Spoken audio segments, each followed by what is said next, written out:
साथियों, आशा गंगा जमुनी के साप्ताहिक ऑनलाइन कार्यक्रम में साथियों आपका आशा गंगा जमुनी के आपका खैर मकदम है, स्वागत है। प्रोग्राम शुरू करने से पहले मैं प्रोफेसर रजत दत्ता के निधन पर शोक प्रकट करना चाहता हूँ। पिछले कई महीने से प्रोफेसर दत्ता कैंसर से जूझ रहे थे और आज सुबह उनका देहांत हो गया। He had been, since a few years, at the forefront of the fight being waged by academics against fascism at JNU and around the country. I pay him my tributes to him.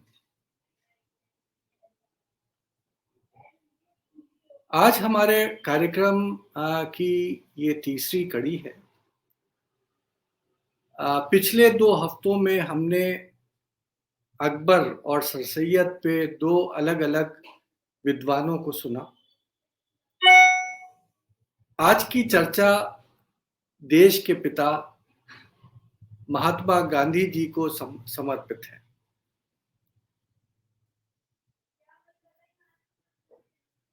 इन तीनों की चर्चा की बड़ी आवश्यकता है। हम अजीब दौर में रह रहे हैं। अभी कुछ दिन पहले हमारे पड़ोसी देश के एक विद्वान मंत्री ने एक खेल की जीत को धर्म की विजय बताया। ये धर्म के नाम पर बांटने की आग दोनों तरफ लगी हुई है और हमें सावधान रहना है। क्या गांधी जी आज, जब देश और ये प्रांत इतना बदल चुका है, अभी भी रिलेवेंट है?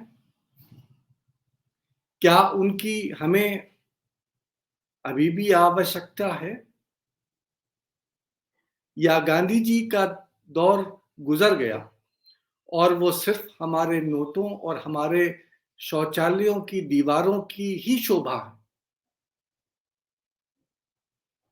आज के सामंतों ने उन्हें केवल स्वच्छता अभियान का एक पात्र बनाकर रख दिया है। क्या उनका आज कोई और महत्व भी है? आज इस विषय पर चर्चा और रोशनी डालने के लिए हमारे साथ हैं प्रोफेसर पुरुषोत्तम अग्रवाल जी, जिन्होंने न सिर्फ एक किताब ना को हंस लिखी, बल्कि जिन्होंने एक स्लोगन दिया, मजबूरी का नाम महात्मा गांधी। प्रोफेसर अग्रवाल जेएनयू से रिटायर हुए, यूपीएससी के सदस्य रहे और हिंदी भाषा के जाने माने विज्ञानों में से एक हैं। उन्होंने आरएसएस की विचारधारा को एक आलोचक की नजर से देखा और वामपंथी विचारधारा को अपनाया।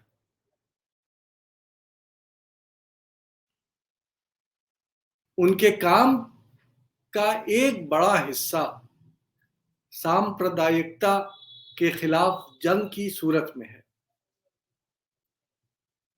और हिंदू सांप्रदायिकता पर उनकी बड़ी पैनी नजर है। बाबरी मस्जिद विध्वंस के वक्त उन्होंने एक नारा दिया था, कण कण में व्यापे हैं राम, मत भड़काओ दंगा लेकर उनका नाम।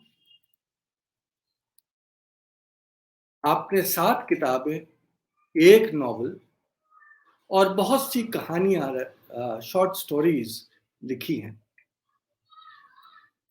उनके सबसे ज्यादा जाने माने काम नाकोहस और अखत कहानी प्रेम की, कबीर की कविता और उनके समय, ये 2 किताबें। हमारे लिए पुरुषोत्तम जी नए नहीं हैं। हमारे सीजन 1 में भी आप उपस्थित थे और मध्यकालीन भारत के वर्नैकुलर सोर्सेस पर व्याख्यान आपने दिया था। अलीगढ़ आते रहते हैं, न केवल हिंदी विभाग में बल्कि इतिहास विभाग में भी आप कई बार तशरीफ लाए। आज आपने हमारे लिए, हमारे नौजवानों के लिए और असली भारतीयता के लिए जो विषय चुना है वो है हत्या एक आकार की, ताकत एक विचार की। पुरुषोत्तम जी, आपका स्वागत है। However, before you take over, let me quote a comment on Facebook put against one of the posters which I had put up. And I quote from that comment, Gandhi ji सिद्ध कर दिए हैं कि उनके शरीर को तो मार काट सकते हैं पर उनकी आत्मा और विचार को नहीं। जब जब देश खतरे में घिरता है, गांधी बाबा अपनी लाठी से सबके दिल को खड़का कर सचेत करते हैं। ये एक माला सिंह जी हैं जिन्होंने आपके पोस्टर पे ये कमेंट किया है। एंड आई थिंक कि ये कमेंट सम अप करता है आज जो हम लोग ये प्रोग्राम करने जा रहे हैं। Purushottam ji, please take over. Thank you, sir. Thank you very much for the kind words and for thank you and thanks Agafta and all other friends of this group for giving me this opportunity once again to share my thoughts on Gandhiji and his relevance or irrelevance. आगे बढ़ने के पहले doctor साहब दो बातें। एक तो ये कि जो स्लोगन मैंने दिया वो था मजबूती का नाम महात्मा गांधी। मजबूरी का नाम महात्मा गांधी तो दुनिया कहती है। मैंने वो 2005 में नहीं, कोई बात नहीं, 2005 में गांधी पीस फाउंडेशन में एक लेक्चर दिया था अनुपम जी के निमंत्रण पर, और भावी विषय मैंने खुद तय किया था और वो विषय था मजबूती का नाम महात्मा गांधी। दूसरी बात, जो आपने कबीर वाले काम का जिक्र किया, तो मेरे कबीर काम का एक हिस्सा और अकद कहानी से आगे का हिस्सा अभी कुछ ही महीने पहले अंग्रेजी में छपा है, Kabir Kabir the poet philosopher of early modern India. और ये किताब वेस्टलैंड से छपी है और अपने वर्नाकुलर रिसर्च को आगे बढ़ाते हुए फिलहाल मैं जिस किताब पर काम कर रहा हूँ वो है हिंदुइज्म बियॉन्ड संस्कृत। और इस समय साहित्य में रुचि तो है, लेकिन जो हालत है उसके चलते ज़्यादा रुचि एक तरह से आप लोगों के क्षेत्र में घुसपैठ करने में है। इतिहास से ज़्यादा जूझने की और राब्ता रखने की ज़रूरत महसूस हो रही है। उम्मीद है कि मेरा काम आप जैसे जाने माने और प्रोफेशनल हिस्टोरियंस पढ़ें और उस पर अपनी टिप्पणियों से मुझे लाभान्वित करें, अपने क्रिटिसिज्म से मुझे सीखने का मौका दें। ये जो आज की बातचीत है, इसमें चूंकि आपने अभी जिक्र किया गांधी जी के रिलेवेंस वगैरह का, मुझे आपकी बात सुन के एक घटना याद आई। मैं 2002 में कैम्ब्रिज यूनिवर्सिटी में था 2-3 महीने के लिए, और उसी समय शायद आप बाद में मुलाकात हुई थी आपसे। 2002 में मैं ब्रिटिश एकेडमी फेलो के तौर पर कैम्ब्रिज यूनिवर्सिटी में था, और आप लोग जानते हैं, हम सब जानते हैं 2002 के शुरुआती दौर में क्या हुआ था। ये अक्टूबर नवंबर में था मैं वहाँ। तो उसी यात्रा के दौरान मुझे लंदन से एक मीटिंग में बोलने का न्योता मिला। वो बेम्बले या कोई ऐसी जगह है जहाँ गुजराती एनआरआईज बहुत रहते हैं, और उन्हीं की वो सभा थी, तो मुझे उसमें बोलने के लिए कहा गया था। और वहाँ टॉपिक, वहाँ भी मैंने ही तय किया था टॉपिक, और वो था इज गांधी डेड। ये 2002 की बात है। तो खैर वहाँ जो कुछ कहा और वो अपनी जगह, लेकिन वहाँ एक तजर्बा मैंने किया। जाहिर है कि माहौल बहुत गर्म था और सबको अपनी अपनी शिकायतें थीं। जो वहाँ हिंदू थे, उनका कहना था कि मुसलमानों ने बड़ी ज़्यादतियाँ की, जो मुसलमान थे वो तो कह ही रहे थे कि साहब हमारा तो कत्लेआम हुआ है जनवरी-फरवरी में गुजरात में, वगैरह-वगैरह, और काफ़ी तीखा माहौल था। और बदले के तौर पर क्या करना है और इस तरह की सारी बातें वहाँ मुझसे पहले बोलने वाले लोग कर रहे थे। मैंने अपनी बातचीत के दौरान वहाँ एक सवाल पूछा। मैंने कहा सब ठीक है, जो भी पॉलिटिकल और इस तरह की चीज़ें हैं, इन पर हमें बात करनी चाहिए, लेकिन मैं आपसे एक सवाल पूछता हूँ। आप कल्पना कीजिए कि आपका लड़का, आपका बेटा, नौजवान, एक दिन घर आता है और वो कहता है कि पापा या मम्मी, मैं आज दूसरे धर्म या मज़हब की एक लड़की को रेप करके आया हूँ, सबक सिखाने के तहत। बदला लेने के तहत मैंने आज एक औरत को रेप किया है। आपकी क्या प्रतिक्रिया होगी? दोस्तों, हॉल में एकाएक पिन ड्रॉप साइलेंस था और बातचीत का सारा माहौल बदल गया और बजाय बदले के और एक दूसरे पर दोषारोपण के, बातचीत की दिशा इसमें गई कि ये जो एक हिंसा का सबक सिखाने का संस्कार है, इसके डायनामिक्स को समझा जाए, फेस किया जाए, इसके सोशल, पॉलिटिकल, साइकोलॉजिकल डायमेंशंस को। यानी कुल मिलाकर के बातचीत का सारा टोन बदल गया और बाद में लोगों ने कहा मुझसे कि आपने कमाल कर दिया। आप ये सवाल पूछ के तो आपने हमारे सामने एक आईना रख दिया, एक मॉरल क्राइसिस हमारे सामने खड़ी कर दी। कैसे हम बर्दाश्त करेंगे कि हमारा लड़का आके हमसे ब्रैग करे कि I have raped a woman. दोस्तों, मैं सच्चाई को फेस करना चाहता हूँ। मुझे यकीन नहीं है कि अगर आज मैं किसी सभा में ये सवाल पूछूं तो रेस्पॉन्स एग्जैक्टली वैसा ही होगा। I am not very sure of it. जैसा पिन ड्रॉप साइलेंस 19 साल पहले हो गया था, जैसा मॉरल क्राइसिस उस सभा की ऑडियंस फील करने लगी थी, I am not very sure कि 2021 में भी वैसा होगा। ये वो यात्रा है 19 बरस की, जिसके कॉन्टेक्स्ट में आज हम लोग बात कर रहे हैं, हत्या एक आकार की, ताकत एक विचार की। हम ये भी ध्यान रखें कि चाहे 30 जनवरी हो और चाहे 2 अक्टूबर, अभी 2 अक्टूबर कुछ ही दिन पहले हुआ है, आप देखेंगे ट्विटर पर गोडसे के महिमा मंडन का बड़ा पुरजोर ट्रेंड किया जाता है और हजारों बल्कि लाखों लोग गोडसे की महिमा गाते हैं, गोडसे के प्रति अपना ग्रेटिट्यूड एक्सप्रेस करते हैं और जिन ताकतों का उनको डायरेक्ट या इनडायरेक्ट समर्थन हासिल है वो हम जानते हैं। And Godse is seen as a Hindu hero, as someone who eliminated the evil influence called Mohandas Karamchand Gandhi.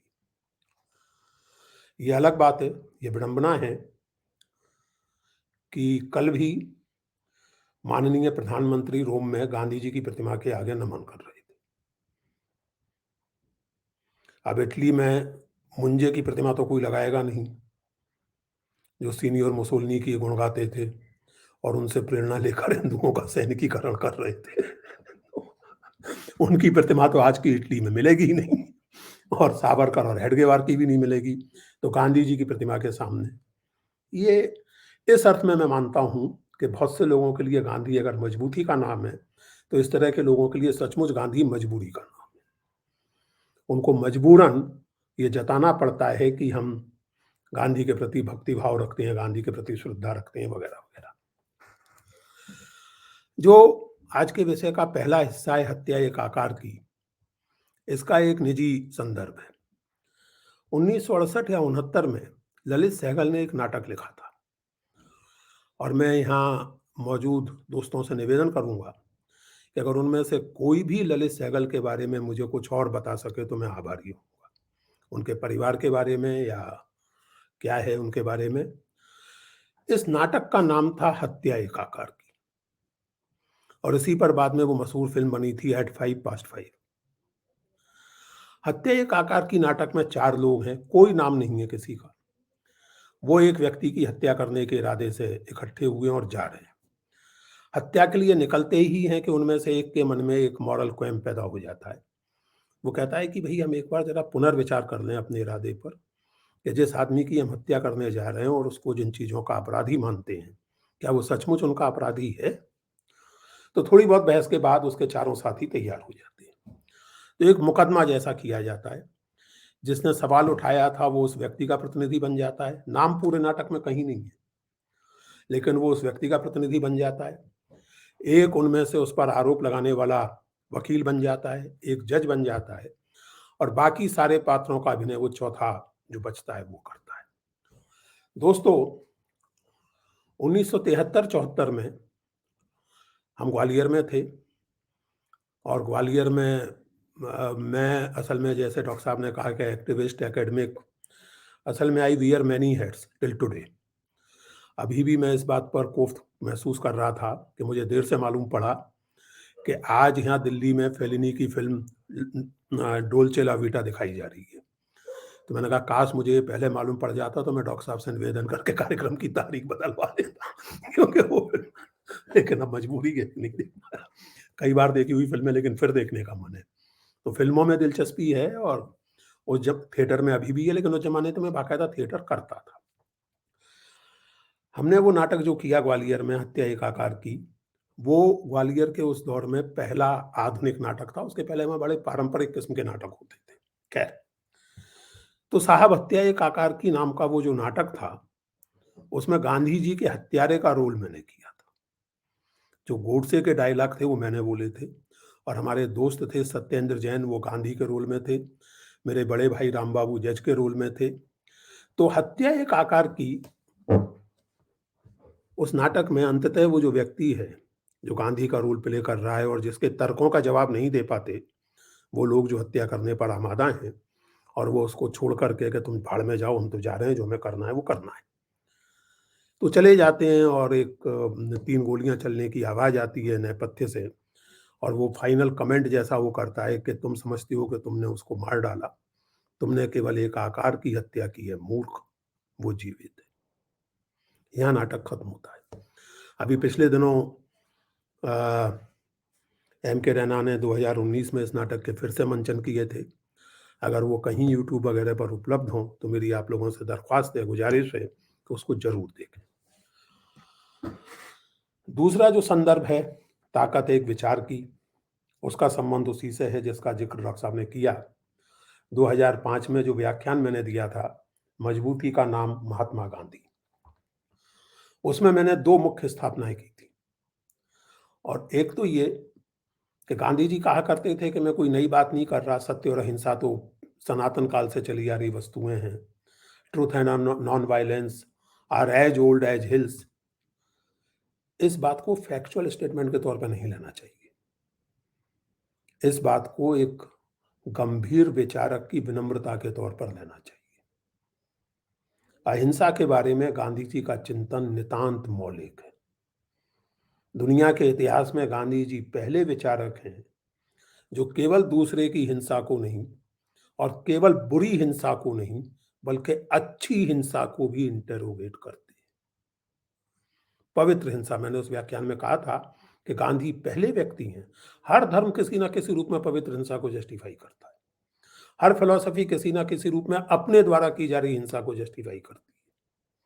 और इसी अर्थ में मैंने कहा था कि आप देखेंगे कि हिंसा करने पर आमादा व्यक्ति हो, विचार हो, संगठन हो, वो कभी ये नहीं कहेगा कि हिंसा करने में मुझे आनंद आता है इसलिए मैं कर रहा हूं। मजबूरी है साहब, करनी पड़ती है। मुसलमान सुधरते ही नहीं है बिना हिंसा के, ये हिंदू सुधरते ही नहीं है बिना हिंसा के। दलित जो है सर पे चढ़े जा रहे हैं, हिंसा ना करें तो क्या करें। औरतें बहुत बोलने लगी हैं, उनको ठोके पीटे नहीं तो क्या करें। मजबूरी है, हिंसा हम करना नहीं चाहते। तो मैंने उस व्याख्यान में कहा था कि ये उलटमासी है। असल में मजबूरी हिंसा है, अहिंसा मजबूरी है।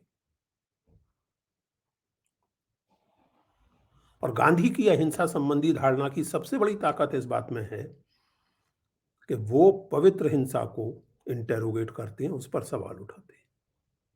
इसका यह अर्थ नहीं है कि गांधी जी इतने भोले थे कि ये ना जानते हों कि हिंसा अस्तित्व की अनिवार्य सच्चाई है। Gandhi knew that violence is a fact of life. The point which he raised and continues to raise till today is that should violence be a value of life as well? There are many facts of life. Corruption is a fact of life. Dishonesty is a fact of life. Treachery is a fact of life. Do we want them to be valued as well? ये सवाल गांधी उठाते हैं। मैंने उस व्याख्यान में गांधी जी को coat किया था उनकी आत्मकथा से, और जिसका भाव ये मैं कोटेशन पढ़ भी सकता हूँ, लेकिन आप लोग स्वयं देख सकते हैं आत्मकथा में। गांधी जी ने कहा कि कोई जीवधारी, कोई देहधारी हिंसा से पूरी तरह मुक्त कभी नहीं हो सकता। जीवे जीव हरा वाली बात में दम है, ये गांधी जी कह रहे हैं। इसलिए आजकल के जो एग्रेसिव वेजिटेरियनिस्ट हैं, जो धमका धमका के लोगों को वेजिटेरियन बनाते हैं, डॉक्टर साहब सबसे बड़ी विडंबना आती है कि कई बार लोग मुझे वेजिटेरियन बनाने चले जाते हैं, जबकि मैं बिना किसी पॉलिटिकल करेक्टनेस के वेजिटेरियन हूं। लेकिन लोग मुझे वेजिटेरियनिज्म की महिमा समझाने चले जाते हैं। तो गांधी जी की अहिंसा उस तरह की नहीं है। गांधी जी जानते हैं कि हिंसा एक अर्थ में जीवन की सच्चाई है, और इसलिए वो उस बात को आगे बढ़ाते हुए कहते हैं कि अहिंसा का अर्थ है संयम और करुणा। मनुष्य की चेतना में करुणा की वृद्धि हो, वो छोटे से छोटे जीव को जानबूझकर नुकसान ना पहुंचाना चाहे, तो उसमें अहिंसा की वृद्धि होती चली जाएगी। दोस्तों,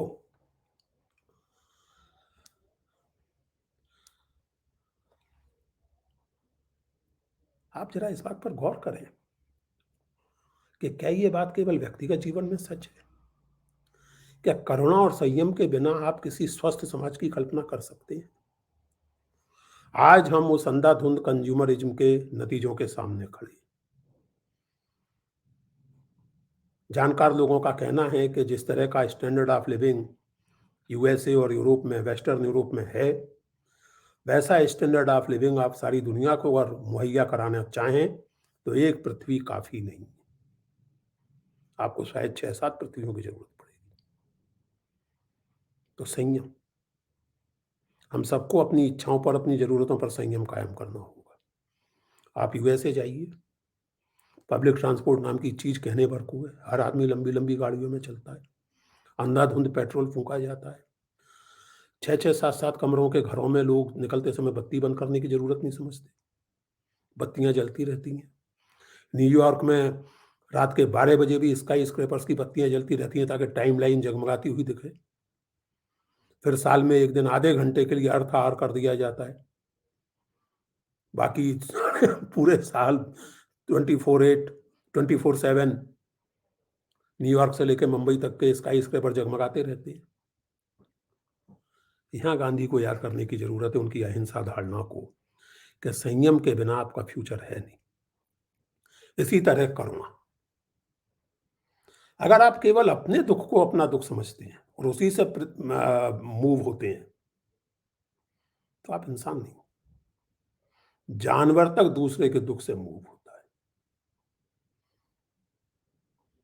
कुत्ते बिल्ली तक अगर आपके पालतू हों और आप किसी बात से दुखी हों, चूंकि मेरे घर में कुछ पेट्स हैं तो मैं निजी अनुभव से जानता हूं कि अगर आप दुखी हो तो वो दुख उन तक कन्वे होता है। ये कैसे संभव है कि आप मर्द हैं और औरत का दुख ना समझें,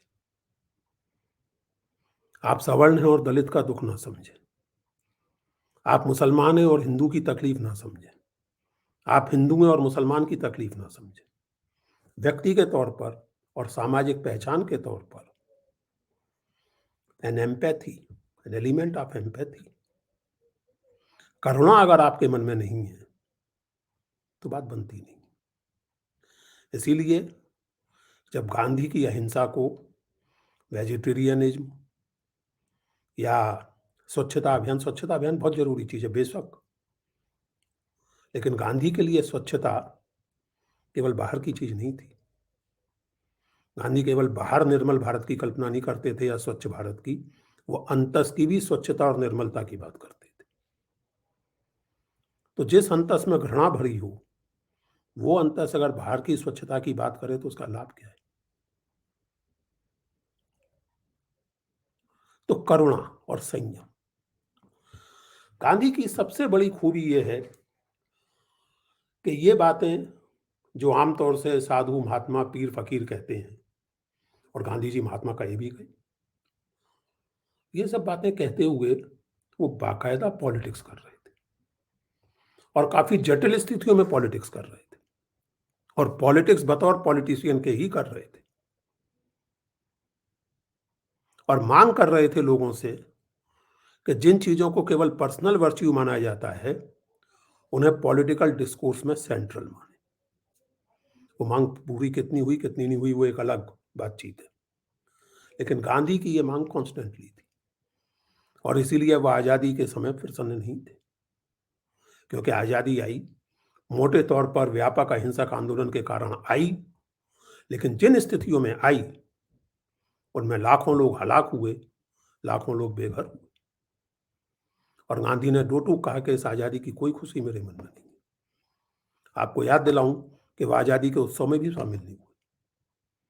वो उसके पहले नोआखली में थे, उत्पीड़ित हिंदुओं की मदद करते हुए। उसके बाद बिहार में थे और ऐन आज़ादी के दिन वो कलकत्ते में थे, क्योंकि उनके हिसाब से वो आज़ादी वैसी नहीं थी जैसी उन्हें चाहिए थी और उन्होंने कहा भी कि हम लोग जीवन भर अहिंसा की बातें करते रहे, लेकिन लगता नहीं कि उसका कोई खास असर हम अपने समाज पर डाल पाए। वो अलग बात है, लेकिन उनकी मांग क्या थी, ये महत्वपूर्ण है। अब ये भी ध्यान रखने की जरूरत है दोस्तों, जो बात मैंने कही ताकत एक विचार की, तो वो ताकत एक विचार की हम लोग चीजों को फेस करें, ताकत केवल गांधी के विचार की नहीं थी। ताकत उस विचार में भी थी जिसके खिलाफ गांधी जीवन भर लड़ते रहे और वो ताकत आज दिख रही है पॉलिटिकल प्रोसेस से लेकर मीडिया तक में। और जो मैंने आपको मिसाल दी सोशल मीडिया और निजी जिंदगी में, वो जो कम्युनल समझ है, फासिस्टिक समझ है, to put it quite bluntly, उसकी ताकत आज दिख रही है। गांधी के जीवन काल की स्थिति जो थी वो उलट चुकी है बड़ी हद तक।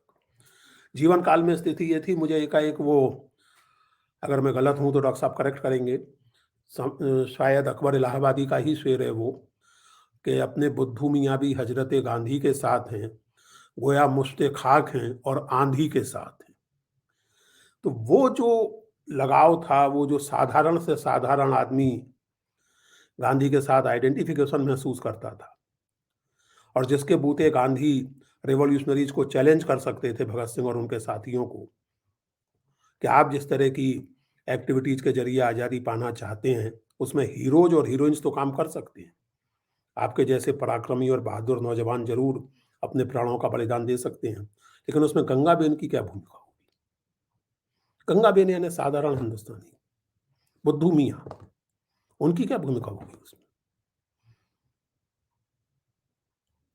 और इसलिए गांधी ने अहिंसा के जरिए आम हिंदुस्तानी का जो मॉरल कोड था, मॉरल करेज था, उसको एक पॉलिटिकल प्रोसेस में तब्दील कर दिया। और इसीलिए 1930 के नमक सत्याग्रह के बाद चर्चिल ने कहा था कि हमारा ऐसा अपमान, हमारा यानी अंग्रेजों का, तब से आज तक नहीं हुआ है जब से हमने हिंदुस्तान की धरती पर कदम रखा। और इसलिए इस आदमी को सबक सिखाना जरूरी है। गांधी से बहुत सारे लोग दुखी रहते हैं, राइटिस्ट, लेफ्टिस्ट, हिंदुत्व वाले तो रहते ही हैं, मुस्लिम लीगी रहते ही थे उस जमाने में। ये गौर करने की बात है कि इन सबके सुर जो हैं वो चर्चिल जैसे लोगों से जुड़ते हैं जाके। गांधी के प्रति जैसी घृणा इनके मन में है, वैसी ही घृणा चर्चिल के मन में थी। खैर, तो ये जो ताकत की बात है, इसको अगर देखें तो पहली चीज तो हमें ये समझनी चाहिए, हमें स्कूली किताबों में पढ़ाया गया है और पता नहीं ये पढ़ाने की वजह क्या थी। हो सकता है कि वजह ये रही हो कि नेशनल लीडरशिप ये नहीं चाहती थी कि जो घाव भर चुके हैं उनको छेड़ा जाए या कंटेंसस इशूज को स्टूडेंट्स तक, बच्चों तक पहुंचाया जाए। लेकिन कम से कम मेरी स्कूली किताब में था कि महात्मा गांधी की, राष्ट्रपिता की हत्या 30 जनवरी को एक पागल ने कर दी। इससे बड़ा गलत स्टेटमेंट हो नहीं सकता। वो पागल के द्वारा की गई हरकत नहीं थी। That was the first political assassination in independent India, and Godse gave a very articulate political statement of his purpose. वो अपने आप में एक पढ़ने लायक डॉक्यूमेंट है कि मैंने क्यों मारा गांधी को, क्यों जरूरी था गांधी की हत्या करना। That statement has to be read in order to understand that it was not an act of a madman, and it was also not an act of an individual.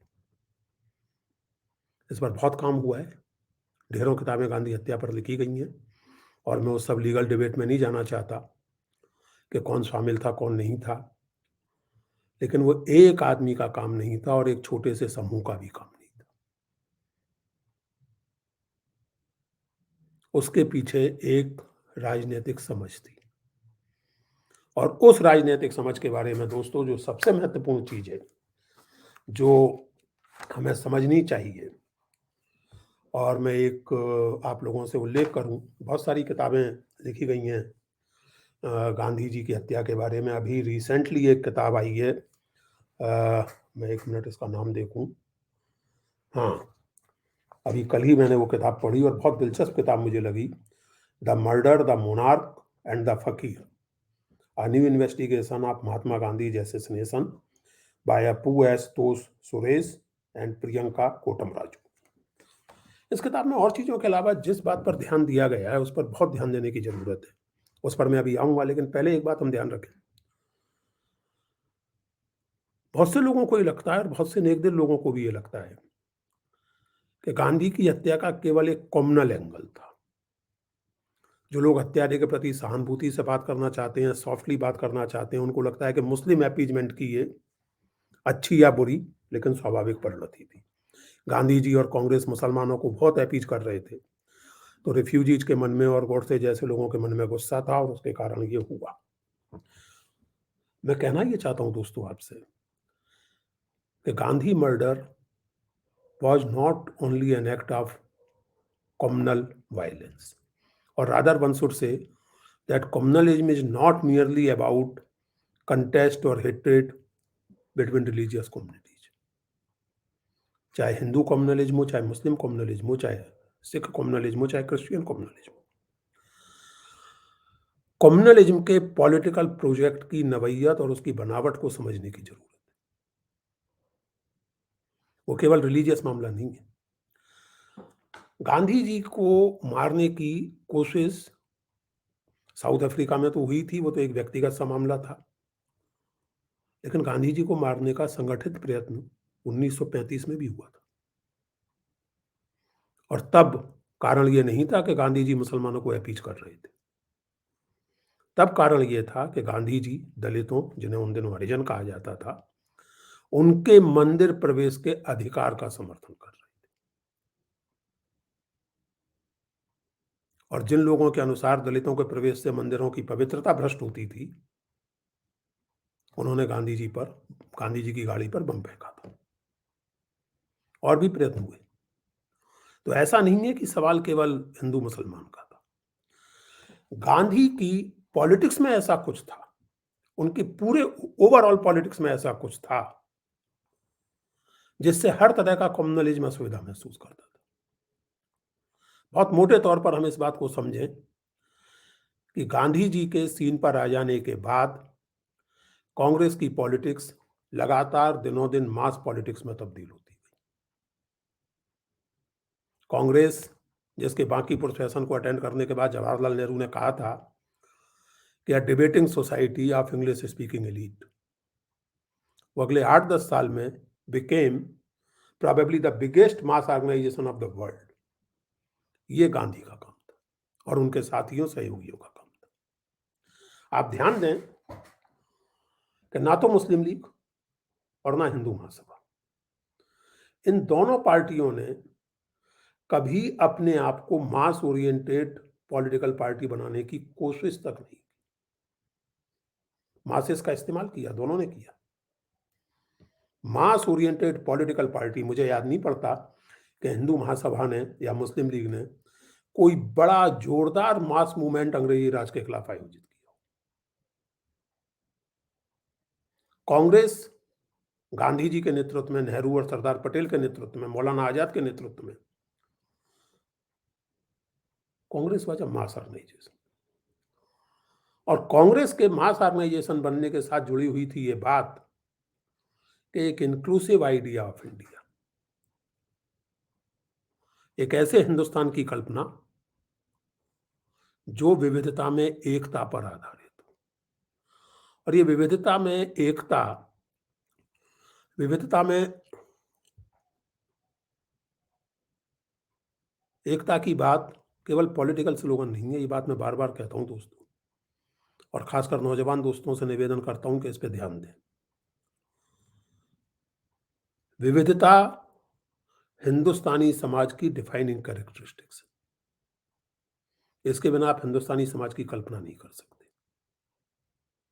और इसके साथ एकता की एक फीलिंग, एकता का एक सूत्र। और ये बात केवल हिंदू मुसलमान या केवल विभिन्न धार्मिक समुदायों की बात नहीं है। हिंदुस्तान के सभी हिंदू मिसाल के तौर पर हिंदी नहीं बोलते। बहुत से लोग हिंदी हिंदू हिंदुस्तान का नारा लगाते हैं, लेकिन तमिलनाडु के हिंदू इस नारे से खफा हो जाते हैं, और वो किसी से कम हिंदू नहीं है। हिंदुस्तान के सभी मुसलमान उर्दू नहीं बोलते। हिंदुस्तान के सभी हिंदू शाकाहारी नहीं है। हिंदुस्तान के सभी मुसलमान उस तरह नहीं रहते, उस तरह के कपड़े नहीं पहनते जैसे उत्तर प्रदेश के मुसलमान पहनते हैं और रहते हैं, खुद समुदायों के भीतर। और इसके बावजूद अगर आप हिंदुस्तानी इतिहास को पढ़ें, अभी डॉक्टर साहब ने बताया कि अकबर पर कार्यक्रम हुआ और डॉक्टर साहब की खुद की लाजवाब किताब है फतेहपुर सीकरी पर, और इन दिनों कुछ बड़े दिलचस्प काम पिछले 2-3 साल में अकबर पर हुए हैं। आप देखेंगे कि इस बात का जो रियलाइजेशन है, जो सुलह कुल में प्रकट होता है, और ये संयोग नहीं है कि पाकिस्तान मूवमेंट के दौरान मौलाना लोग गांधी और नेहरू को 20वीं सदी का अकबर और कांग्रेस की मुश्तरका नेशनलिटी की धारणा को 20वीं सदी का सुलह कुल कहा करते थे। और जिन्ना साहब से उम्मीद किया करते थे कि जैसे वो कौन वो थे, एक मौलाना जिन्होंने अकबर के खिलाफ और खासकर जहांगीर के समय में विद्रोह किया था और प्योर इस्लाम की स्थापना की कोशिश की थी, वैसा ही कुछ शेख अहमद सरहिंदी। मुझे याद है कि लाहौर में दी गई एक स्पीच में मौलाना शब्बीर हुसैन ने कहा था कि यहीं लाहौर से ही शेख अहमद सरहिंदी ने सुलह कुल के कुफ्र के खिलाफ इस्लाम का परचम बुलंद किया था, और यहीं से आजकल का जो सुलह कुल है, यानी गांधी नेहरू की मुश्तरका नेशनलिटी की फैंटेसी, उसके खिलाफ इस्लाम का परचम बुलंद होगा।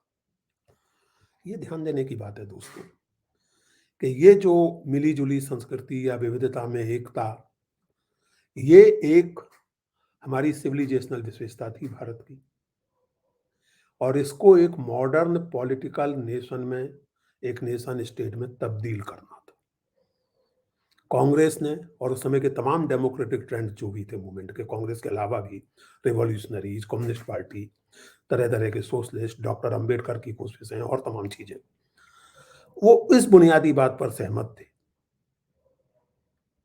कि हिंदुस्तान प्लूरलिटी के बिना संभव नहीं। यही वो बुनियादी फंडामेंटल डिफरेंस सामने आता है, और उस डिफरेंस के बुनियादी कुछ आर्थिक और सामाजिक आधार भी थे। इस बात की ओर मैंने जिस किताब का भी जिक्र किया, सुरेश और प्रियंका मोटम राजू की किताब का, प्रियंका इनकी किताब का, इसमें मुझे एक बात बहुत मार्के की लगी, और ये इन्होंने महत्वपूर्ण काम किया कि हिंदू महासभा के गहरे संबंध प्रिंसली स्टेट्स के साथ थे, और मुंजे हों या सावरकर हों, वो हिंदू नरेशों को हिंदू धर्म, हिंदू परंपरा का प्रतीक और संरक्षक मानते थे। और मुंजे ने लिखा, सावरकर ने भी लिखा कि हिंदुओं को इन नरेशों के प्रति भक्ति भाव रखना चाहिए, और नरेशों से उम्मीद की कि आप हिंदुओं के धर्म और संस्कृति की वैसी रक्षा कीजिए जैसे करते आए। दूसरी ओर नेहरू और पटेल के बारे में सब जानते हैं लेकिन स्वयं गांधी अपने ट्रस्टीशिप सिद्धांत का विस्तार प्रिंसली स्टेट्स के संदर्भ में भी कर रहे थे और उन्होंने साफ लिखा और कई बार तो बड़े कड़े शब्दों में लिखा। उन्होंने लिखा कि प्रजा के बिना राजा क्या है? They are cipher, they are zero. इसलिए उन्हें जनता की संप्रभुता को स्वीकार करना चाहिए और वो यहां तक लिखा, और जो which is rather uncharacteristic of Gandhi,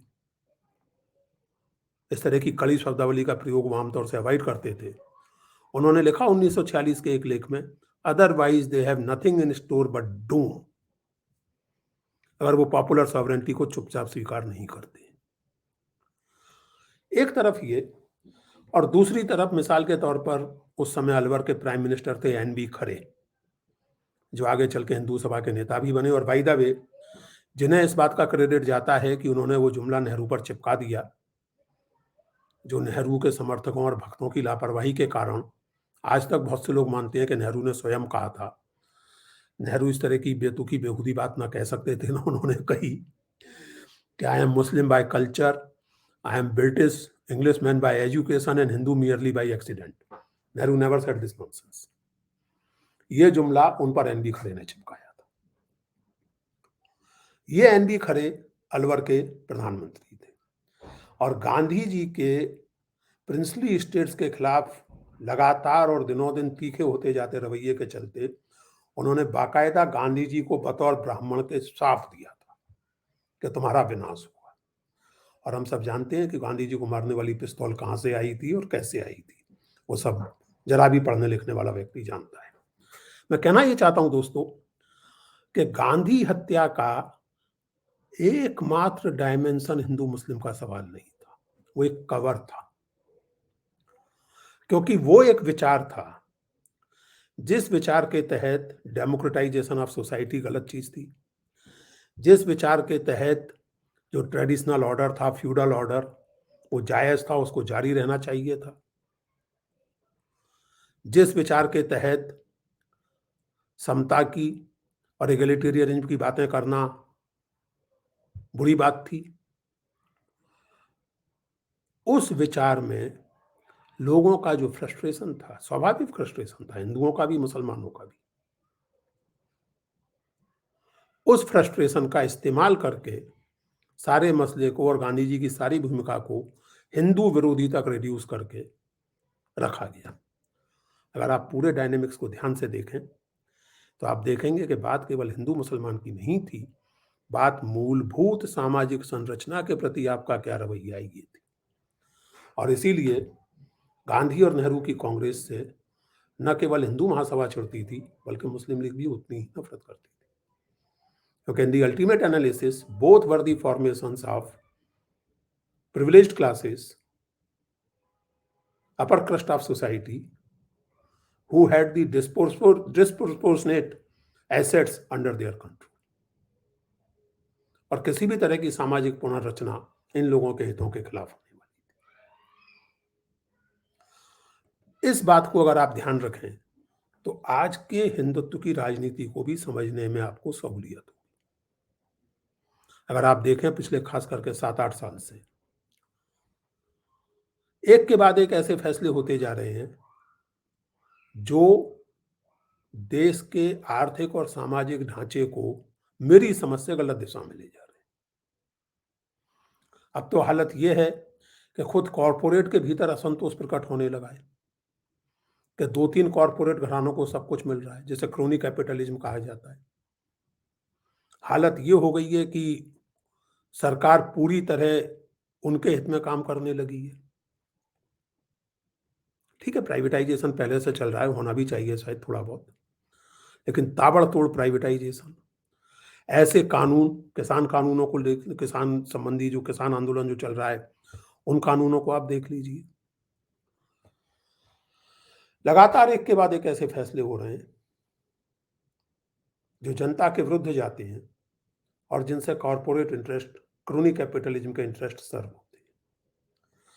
उन पर सोचने की फुर्सत आपको नहीं दी जाती। कभी गौ हत्या, कभी नमाज, कभी दीन खतरे में, इस्लाम खतरे में, कभी हिंदू खतरे में, हिंदुओं की पॉपुलेशन खतरे में। 1909 से लोग कह रहे हैं कि मुसलमान जो हैं वो ज़्यादा हो जाएँगे आबादी में, 125 साल हो गए, अब तक तो हुए नहीं। पूरे सब कॉन्टिनेंट को भी अगर मिला लें, तो अभी तक तो मुसलमान आबादी में ज़्यादा हुए नहीं, लेकिन वो अभी तक आपके दिमाग में बैठाया हुआ है। ये सारी माइथोलॉजी क्रिएट इसलिए की जाती है और की जा रही है, ताकि आप समाज का जो जन विरोधी रिस्ट्रक्चरिंग किया जा रहा है, उस पर आपका ध्यान ना जाए। आप अभी भी, मैंने तो टेलीविज़न देखना पिछले कई सालों से छोड़ रखा है, और मैं अपनी ये राय एक बार फिर से दोहरा दूँ कि नहीं देखेंगे तो उससे और तमाम चीज़ों के साथ आपके डॉक्टर का बिल भी कम होगा। कम से कम मेरी उम्र के लोग ना देखें तो अच्छा है, बीपी नहीं बढ़ेगा। और क्योंकि बेवकूफ़ी की बातें कितनी देर आप बर्दाश्त कर सकते हैं, बीपी बढ़ने लगता है एक सीमा के बाद। नौजवान भी ना देखें तो अच्छा है, क्योंकि बेवकूफ़ी की आदत नहीं पड़ेगी। आप कल्पना कीजिए किस तरह की पीढ़ी यहाँ क्रिएट की गई है, और इस पर किसी को चिंता नहीं है। बीजेपी वगैरह को तो छोड़ दीजिए, इसमें लेफ्ट फोर्सेस की और कांग्रेस की ज़िम्मेदारी कम नहीं है। एक लड़की 20-22 साल की, मुझ पे मुझे दया आती है लिटरली। वो एक पब्लिक प्रोग्राम में कह रही है कि हिंदुस्तान को आज़ादी लीज पर मिली और 24 साल बाद हिंदुस्तान फिर से ब्रिटिश कॉलोनी बन जाएगा, and she is absolutely confident of this statement. और वो जो लोग उस पर चैलेंज कर रहे हैं, हंस रहे हैं, उनसे कह रही है इतिहास के पन्ने पलटिए। इतिहास के पन्ने यानी व्हाट्सएप यूनिवर्सिटी का सिलेबस। आज ही मैं एक तमाशा देख रहा हूँ कि अब्राहम लिंकन जब भारत आ रहे थे, तो उनकी माँ ने, अब्राहम लिंकन कब भारत आए थे? अब्राहम लिंकन के मेंटल ओरिजिन में भारत दूर दूर तक था भी, इसमें मुझे संदेह है। लेकिन अब्राहम लिंकन जब भारत, ये जो मूर्खता का लगातार प्रचार है दोस्तों, बहुत से लोग मुझसे कहते हैं पागलपन, जस्ट लाइक गॉड सेज पागलपन, इन दिस पागलपन also there is a method. When madness is deliberately spread all over the society, there is always a method, there is always a political purpose. और यहाँ वो विचार वाली बात आती है। गॉडसे के बयान में एक बहुत फैसिनेटिंग बात है और बहुत सही बात है। गॉडसे ने अपने बयान में कहा कि पिछले 50 साल में भारत की राजनीति और सामाजिक प्रक्रियाओं पर सबसे ज्यादा गहरा प्रभाव दो ही चीजों ने छोड़ा है, एक गांधी की विचारधारा और एक सावरकर की विचारधारा। Godse was right on this. Savarkar की विचारधारा का प्रभाव तो नहीं था, यहाँ गॉडसे थोड़े भावुक हो रहा था वो, लेकिन गांधी के बारे में तो उसने सही कहा था, और इसीलिए उस स्टेटमेंट का ये हिस्सा तो मैं कभी भूल ही नहीं सकता कि इस आदमी को हटाए बिना कुछ ठीक हो ही नहीं सकता है। This man is to be removed. Why? सबसे जबरदस्त प्रभाव गांधी की विचारधारा ने छोड़ा और सावरकर की विचारधारा ने छोड़ा, गोडसे के अनुसार। गांधी की हत्या करके गोडसे स्वीकार कर रहा है कि सावरकर की विचारधारा तर्क और भावना दोनों के धरातल पर लोगों तक नहीं पहुंच पा रही, क्योंकि सावरकर पर कोई बंदिश तो थी नहीं काला पानी से छूटने के बाद। काला पानी से छूटने के बाद सावरकर पहली बार गांधी मर्डर केस में गिरफ्तार किए गए थे। अंग्रेजी राज ने तो उन्हें कभी गिरफ्तार किया नहीं। वो जो भी गतिविधियां करते रहे, हिंदू सभा की गतिविधियां करते रहे और जो भी करते रहे, उनको कभी गिरफ्तार नहीं किया। हेडगेवार को और गोलवलकर को भी गिरफ्तार नहीं किया। तो उनकी गतिविधियों पर कोई रोक तो थी नहीं, जनता तक पहुंच सकते थे। गांधी की जिस विचारधारा को वो खतरनाक मानते थे, उसको जनता के बीच काउंटर कर सकते थे। कोशिश भी उन्होंने की ही होगी, कामयाबी नहीं मिली। और इसलिए गोडसे ने एक तरह से अपनी हार मानते हुए कि हम विचार के स्तर पर तो इस व्यक्ति को परास्त कर नहीं सकते, इसे हम रास्ते से हटाएं।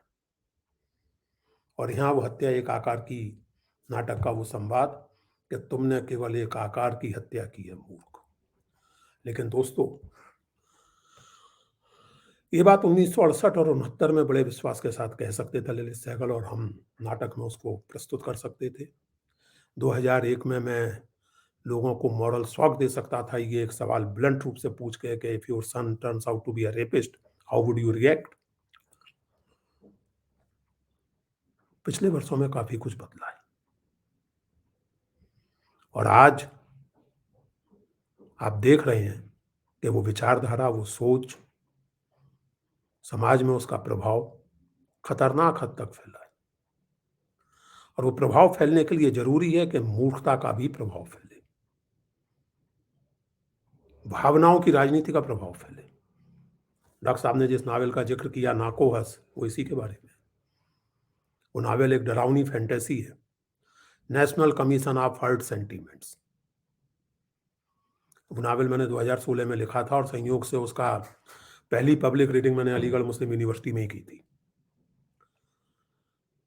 और उस रीडिंग में एक लड़के ने मुझसे कहा था, वो जाहिर है कि मुसलमान था, उसने कहा साहब देखिए वो तो सब ठीक है लेकिन दीन के और पैगंबर के बारे में कुछ कहे तो दिल पे चोट तो लगती है। तो मैंने कहा ठीक कहा आपने, बिल्कुल सही बात है। केवल एक निवेदन है, आप तो भगवान को मानते हैं, खुदा को मानते हैं, मैं तो काफ़ी कन्फ्यूज्ड किस्म का आदमी हूँ, कभी-कभी लगता है मान लूँ, कभी लगता है नहीं मान लूँ और मुसलमान तो मैं यकीनन नहीं हूँ। लेकिन एक बात बताइए कि अल्लाह मियाँ ने जब आपको बनाया तो कुछ सोच समझ कर ही दिल से थोड़ा ऊपर दिमाग को रखा होगा। तो दिल बहुत ज़रूरी चीज़ है, दिल पर लगने वाली ठेस बहुत मायने रखती है। कभी-कभी अक्ल का भी इस्तेमाल कर लेना चाहिए। केवल ठेस से कैसे काम चलेगा? अगर कोई फिजूल की बकवास कर रहा है तो आप उसे इग्नोर कर सकते हैं, कोई तार्किक सवाल उठा रहा है तो उसका जवाब दीजिए। लेकिन नहीं, पिछले 4-5 साल में हालत ये हो गई है कि अब तो भगवान जाने किस बात पर किसको ठेस लग जाए। एक विज्ञापन बना, उसमें दिवाली को जश्न रिवाज कह दिया तो साहब वो भावनाएं आहत हो गई और उस स्टोर ने, उस चेन ने वो विज्ञापन वापस ले लिया। जश्न रिवाज, अरबाइजेशन, ये बाबा किस भाषा का लफ्ज है साहब? बाबा तो संस्कृत या प्राकृत का लफ्ज नहीं है। उससे तुर्कीफिकेशन नहीं हो रहा है हिंदी का, बाबा शब्द से। समोसा और जलेबी से तुर्कीफिकेशन नहीं हो रहा है उत्तर भारत के सर्वाधिक लोकप्रिय नाश्ते का। Nobody wants to ask these questions. ये उस विचार के निरंतर काम करने का नतीजा है। दोस्तों, इस पर बहुत गहराई से सोचने की जरूरत है। मैं आरएसएस की एक बात के लिए तारीफ करता हूं। आरएसएस ने बतौर आरएसएस के कभी ये नहीं कहा कि हिंदू राष्ट्र हमारा एजेंडा नहीं, कभी ये नहीं कहा कि हम हिंदू राष्ट्र की सावरकर द्वारा या गोलवलकर द्वारा दी गई डेफिनेशन से हट रहे, कभी नहीं कहा। और इसके बावजूद सोशलिस्ट पार्टी ने, लेफ्ट एंड डेमोक्रेटिक पार्टीज ने आरएसएस और उसके पॉलिटिकल आर्म के साथ प्रत्यक्ष अप्रत्यक्ष अलायंस की, जयप्रकाश जी से लेकर सीपीएम तक।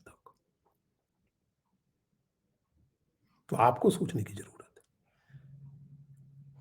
और आज वो विचार जब इस हालत तक पहुंच गया है, आप सोचिए कि एक आदमी, ये मेरे निजी अनुभव की घटना है, जब जेएनयू पर हमला हुआ था तो मेरी बेटी को एक दिन जेएनयू जाना था। उसने ऑटो वाले से कहा कि भैया जेएनयू चलोगे? आप कल्पना कर सकते हैं उस ऑटो वाले ने छूटते ही क्या कहा? पाकिस्तान नहीं जाना तुम्हें, जेएनयू जा रही हूं। आप कल्पना कर सकते हैं कि आप इस कदर इनसिक्योर नेशन हो गए हैं कि आपका नेशनलिज्म, आपकी नेशनल आइडेंटिटी एक खेल में कुछ लोगों द्वारा सेलिब्रेट करने से खतरे में पड़ जाती है। और दूसरी तरफ जो उन्होंने मिसाल दी, मैं तो क्रिकेट देखता नहीं हूँ, ईमानदारी की बात है, मेरी कोई दिलचस्पी नहीं है क्रिकेट में, और इस लिहाज से मैं अच्छा हिंदुस्तानी नहीं हूँ। क्योंकि जैसे हमारे मित्र रामचंद्र गुहा कहते हैं कि हर हिंदुस्तानी की 3 चीज़ों पर जरूर कोई राय होती है, जानकारी हो या ना हो, राय जरूर होती है। पॉलिटिक्स, सिनेमा और क्रिकेट। हर आदमी सचिन तेंदुलकर को बैटिंग सिखा सकता है। तो मैं उन रेयर लोगों में से हूँ जिनकी क्रिकेट में कतई कोई दिलचस्पी नहीं है। लेकिन मैंने सुना है कि अभी कल परसों एक मैच अफगानिस्तान और पाकिस्तान के बीच में हुआ था। तो वो मंत्री महोदय जो है पाकिस्तान के, वो उसमें से किसकी जीत को इस्लाम की फतेह मानेंगे और किसकी अफगानिस्तान तो हिंदू मुल्क नहीं। तो ये जो चीजें हैं, लेकिन काश ये केवल हंसने की बातें होती।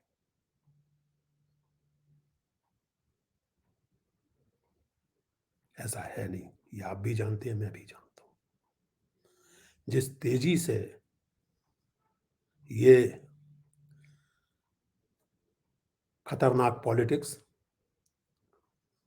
जो कम्युनलिज्म, क्लासिकल स्थिति है, फासिज्म दुनिया के किसी भी देश में national interest, herd sentiment, persecution complex, इन सबको क्रिएट करके ही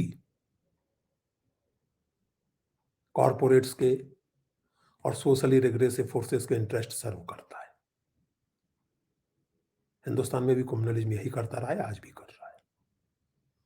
चिंता की बात यह है कि इस परसिक्यूशन कॉम्प्लेक्स का, इस विचार का प्रभाव बहुत ज्यादा बढ़ा है, हम इसको नहीं नकार सकते।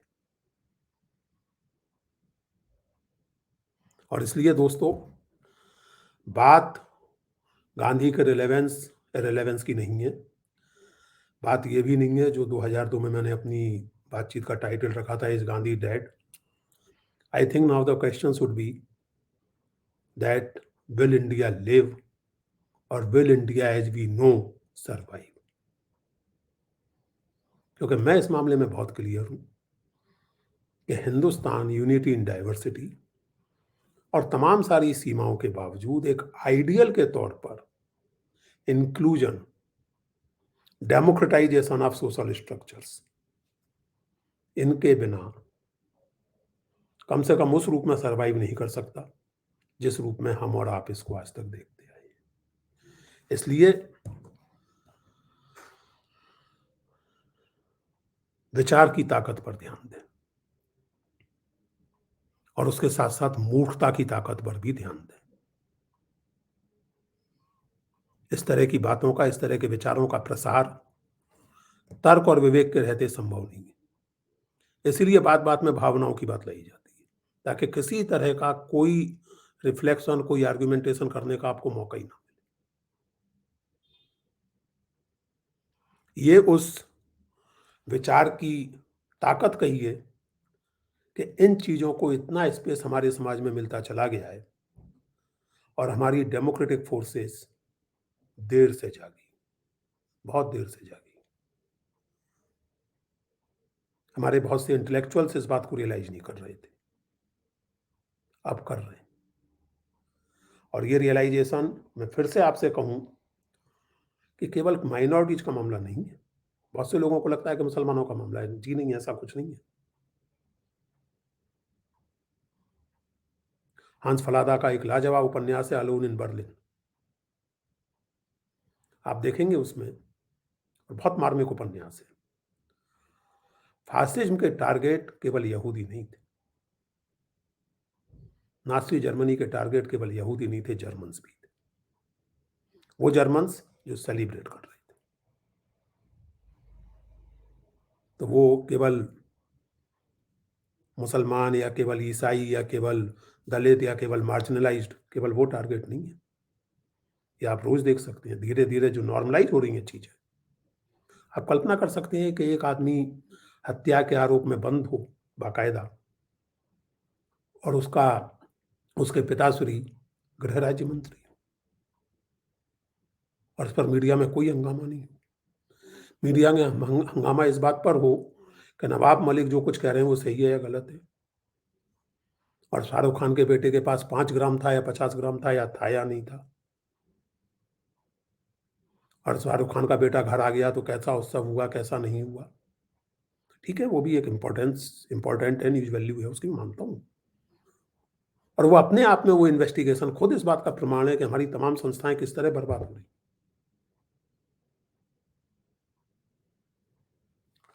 मैं फिर से कहूं कि मामला केवल शाहरुख खान का नहीं है। अगर किसी को ये खुशफहमी है कि his name is Khan therefore, no sir, even if your name is not Khan, आपका नंबर बहुत दूर नहीं होगा। इसलिए अंत में, उस व्याख्यान में मैंने हिंदी के प्रसिद्ध लेखक ज्ञानेंद्र कुमार को भी याद किया था और उनका वो कथन मैं पढ़ना चाहता हूँ। ज्ञानेंद्र जी ने एक किताब लिखी थी 1968-69 में गांधी जन्मशती के अवसर पर। बहुत अच्छी किताब है, आप लोगों को पढ़नी चाहिए, उनके लेखों का संग्रह है। क्योंकि ज्ञानेंद्र जी का गांधी जी से निजी संपर्क भी रहा था, नेहरू जी से भी रहा था। तो वो अकाल पुरुष गांधी, अकाल पुरुष यानी जिसे मौत छू नहीं सकती, ये शीर्षक है उस किताब का। और उस किताब के ये चंद लफ्ज मैं पढ़ना चाहता हूँ।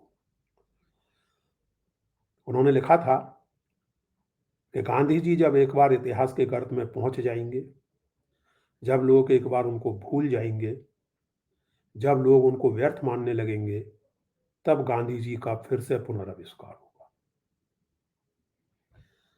वह व्यक्तित्व एक मिथक के रूप में होगा और वो व्यक्ति नहीं बल्कि जीवन दर्शन का चित्र और प्रतीक होगा। मैं मानना चाहता हूं, ज्ञानेंद्र कह रहे हैं, मैं मानना चाहता हूं कि गांधी का ये निर्वैयक्तिक रूप मानव इतिहास के नए युग का आरंभ होगा। कई बार मुझे लगता है दोस्तों कि जब अंधेरा बहुत घना होता है और जब हम डेस्परेट होने लगते हैं, जैसा कि मेरी बातों से भी आपको लगा ही होगा, तब शायद रोशनी कहीं उभरने के लिए जगह खोज रही होती है, जिसको गांधी का मिथकीय इम्पर्सनल रूप, जिसमें गांधी एक व्यक्ति के रूप में महत्वपूर्ण नहीं रह जाते, गांधी एक विचार के रूप में, एक भावना के रूप में। और इसका ये अर्थ नहीं कि गांधी की हर बात को आप जस का तस स्वीकार कर लें, कोई नहीं करता, ना करना चाहिए। खुद गांधी ये पसंद नहीं करते, वरना वो जवाहरलाल नेहरू को अपना वारिस ना डिक्लेयर करते, जबकि वो जानते थे कि बहुत सारी चीजों पर जवाहरलाल नेहरू के उनसे खुले मतभेद थे, घोषित मतभेद थे। लेकिन गांधी ने इंसिस्टेंटली कहा कि not Raja ji, not Sardar, Jawahar will be my successor. लेकिन जो मॉरल कोर है गांधी का, कि राष्ट्र का निर्माण किसी अन्याय पर आधारित सिस्टम में और किसी समुदाय या समुदायों को मार्जिनलाइज करने वाली मेंटेलिटी के साथ नहीं हो सकता। अगर एक सरवाइव करना चाहते हैं आप एक राष्ट्र के रूप में और एक सभ्यता के रूप में, पूरी दुनिया के धरातल पर कहें, पूरी दुनिया के रूप में, तो you have to ultimately think in terms of justice and inclusion.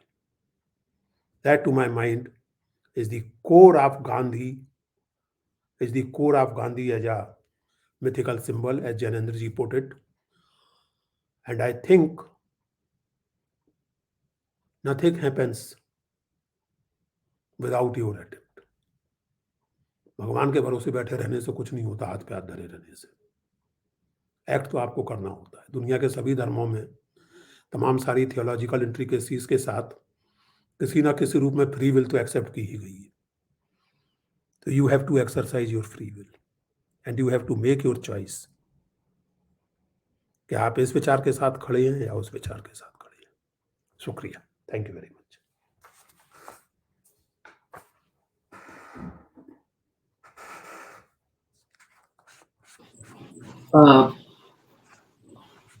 पुरुषोत्तम जी, बहुत बहुत आपका धन्यवाद, बहुत शुक्रिया।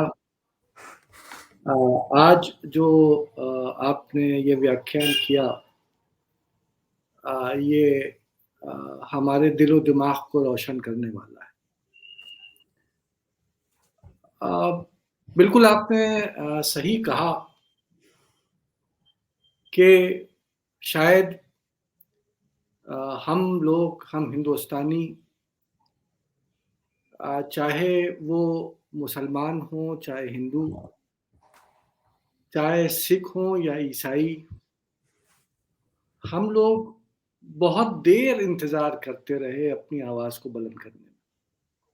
जी, मुझे याद है कि जब ये दौर शुरू हो रहा था,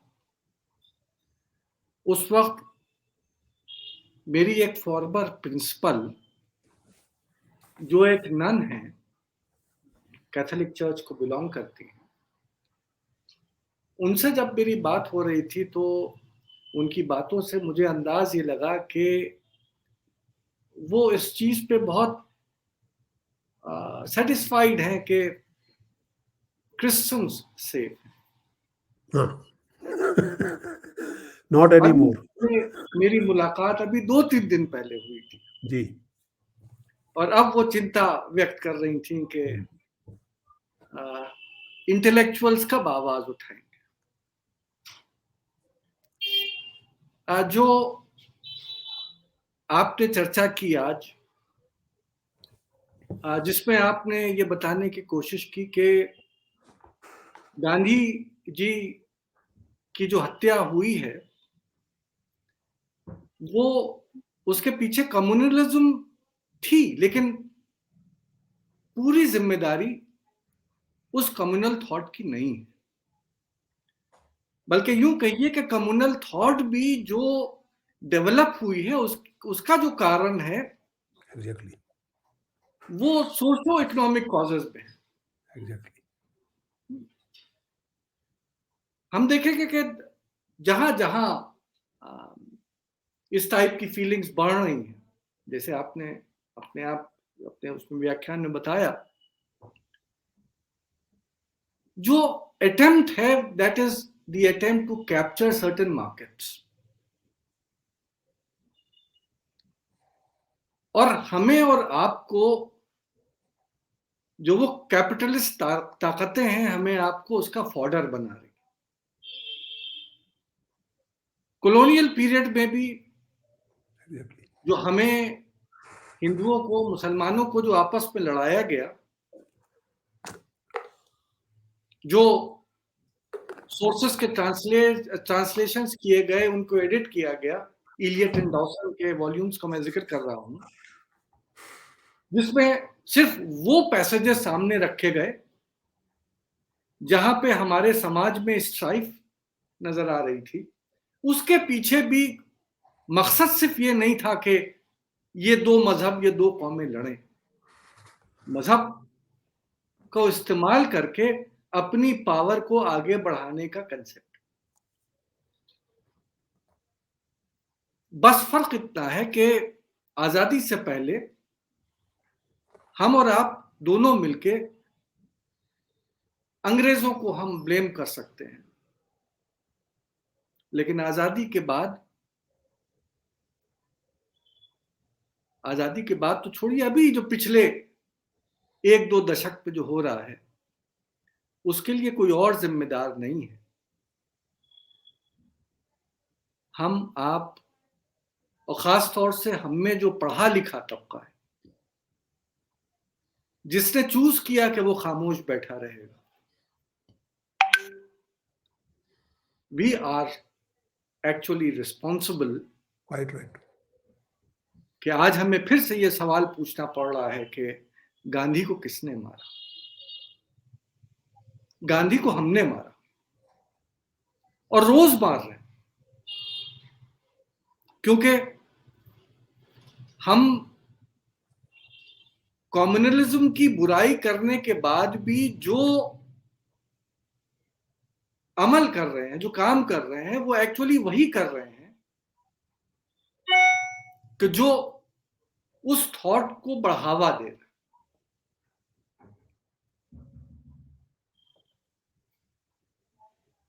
आपसे जाहिर है कि इस टॉक के बाद सवाल पूछना तो मतलब सवाल पूछने से ज्यादा बेहतर ये है कि आपकी जो आज आपने तकरीर की, जो व्याख्यान किया, उसे हम आंख बंद करके उसे दोबारा से अपने जहन में दोहराएं और सोचें। सवाल तो आते रहेंगे। एक चीज में आपने जो सेंट्रल थीम आपकी थी कि it was not only communalism but it was the socio economic forces which were responsible for the murder of Gandhi ji. It was the murder of his an attempt to murder his thought, which actually survived. उस सिलसिले में मैं आपको एक किताब आपके नजर से गुजरी होगी, आपके लिए नहीं, सिर्फ दर्शकों के लिए, शू maker, small is beautiful. Small is beautiful, yes. बहुत पुरानी किताब है, बहुत पुरानी किताब है। जी जी। लेकिन गांधी जी के उस फलसफे को समेट के आज मैं क्वाइट राइट, इसलिए उसकी बात कर रहा हूं कि आज वो कैपिटलिज्म का दौर है। Quite right. उस दौर में जब हम लोगों ने बिल्कुल, यहाँ तक के नेहरू जी ने भी एक तरीके से विलेजेस को, रूरल लाइफ को, उस वे ऑफ लिविंग को जिसको गांधी जी रिप्रेजेंट करते थे, उसको एक तरीके से नकार दिया था। हम एक बिल्कुल अंधे इंडस्ट्रियलाइजेशन की तरफ जा रहे थे, जबकि गांधी जी जो थे उसी पंचायत राज की बात कर रहे थे। और इस दौर के साथ साथ डेवलपमेंट नेहरूवियन दौर के साथ साथ शूमेकर की किताब स्मॉल इज ब्यूटीफुल की भी एक तरीके से हत्या हो रही थी, क्योंकि none of them was paying attention to what Shoemaker was trying to say.